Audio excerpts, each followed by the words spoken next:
Hello കുട്ടികളെ, അപ്പോൾ കഴിഞ്ഞ ക്ലാസ്സിൽ നമ്മൾ ഘർഷണം എന്താ നോക്കി അല്ലേ? അപ്പോൾ ഇന്ന് നമ്മൾ വിവിധ തരം ഘർഷണങ്ങൾ ഏതൊക്കെയാണ്, അല്ലെങ്കിൽ ഘർഷണങ്ങൾ എത്ര തരത്തിലുണ്ട് എന്നാണ് നോക്കാൻ പോകുന്നത്. അപ്പോൾ അതിന് മുന്നേ ആദ്യം ഒരു സന്ദർഭം പറയാം. നമ്മുടെ സ്കൂളിന് മുന്നിൽ രണ്ട് മരത്തടി കിടക്കുന്നുണ്ട്. അപ്പോൾ ഞാൻ നിങ്ങൾ രണ്ട് ഗ്രൂപ്പാക്കി. എന്നിട്ട് ഒരു ഗ്രൂപ്പിനോട് ആ മരത്തടി ഉരുട്ടിക്കൊണ്ടുവരാൻ പറഞ്ഞു, മറ്റു ഗ്രൂപ്പിനോട് ഞാൻ ആ മരത്തടി വലിച്ചു കൊണ്ടുവരാൻ പറഞ്ഞു. അപ്പോൾ ഒന്ന് ആലോചിച്ച് നോക്കൂ, ഒരു മരത്തടി വലിച്ചു കൊണ്ടുവരാനാണോ ഉരുട്ടിക്കൊണ്ടുപോകാനാണോ കൂടുതൽ ബുദ്ധിമുട്ടുണ്ടാവുക? നിങ്ങൾക്ക് അറിയുന്ന കാര്യം തന്നെ അല്ലേ? ഒരു മരത്തടി ഉരുട്ടിക്കൊണ്ടുപോകാൻ എളുപ്പമായിരിക്കും, എന്നാൽ വലിച്ചു കൊണ്ടുപോകാനോ നല്ല ബുദ്ധിമുട്ടായിരിക്കും അല്ലേ? അതെന്തുകൊണ്ടായിരിക്കും? ഒരു വസ്തു ഉരുട്ടിക്കൊണ്ടുപോകുമ്പോൾ അത് എളുപ്പവും എന്നാൽ വലിച്ചു കൊണ്ടുപോകുമ്പോൾ അത് ബുദ്ധിമുട്ടും ഉണ്ടാവാൻ എന്താണ് കാരണം? അപ്പോൾ നമ്മൾ കഴിഞ്ഞ ക്ലാസ്സിൽ പഠിച്ചതൊന്ന് ഓർത്ത് നോക്കൂ.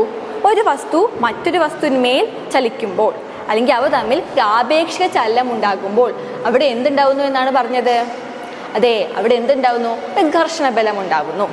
ഒരു വസ്തു മറ്റൊരു വസ്തുവിന്മേൽ ചലിക്കുമ്പോൾ അവിടെ ഘർഷണ ബലം ഉണ്ടാകുന്നു.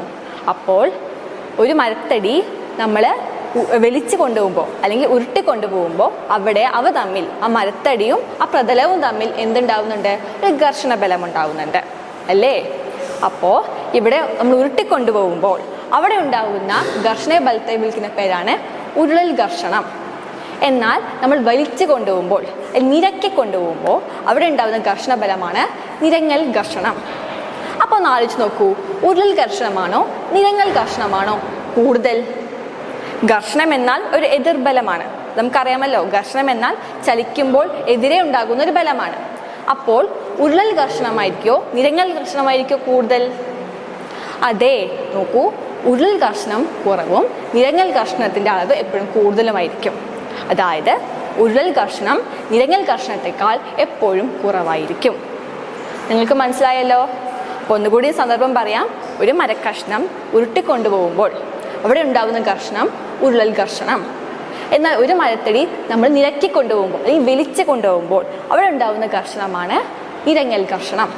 നിരങ്ങൽ ഘർഷണമാണ് ഉരുളൽ ഘർഷണത്തെക്കാൾ എപ്പോഴും കൂടുതൽ. ഇതിൽ നിങ്ങൾക്ക് സംശയമില്ലല്ലോ.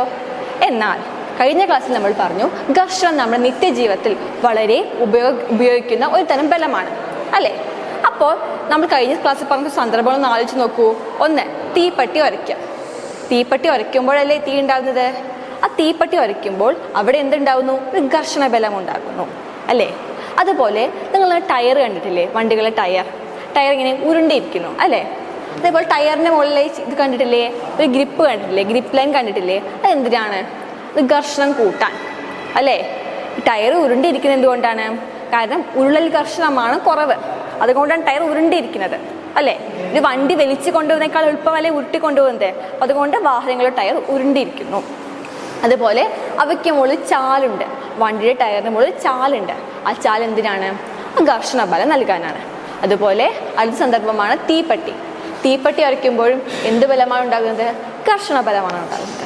ഇതുപോലെ നമ്മൾ നിത്യജീവിതത്തിൽ ഘർഷണം ഉപയോഗപരവും അതേപോലെ തന്നെ ദോഷകരവുമായ കുറേ സന്ദർഭങ്ങൾ ഉണ്ടാകും. പത്തത്തിലെ സന്ദർഭങ്ങൾ കണ്ടെത്തി നിങ്ങൾ നിങ്ങളുടെ ശാസ്ത്ര പുസ്തകത്തിൽ അത് രേഖപ്പെടുത്തണം. ഘർഷണം ഗുണകരമാകുന്നതും ദോഷകരമാകുന്നതും സന്ദർഭങ്ങൾ കണ്ടെത്തുകയും അത് പട്ടികപ്പെടുത്തുകയും ചെയ്യുക.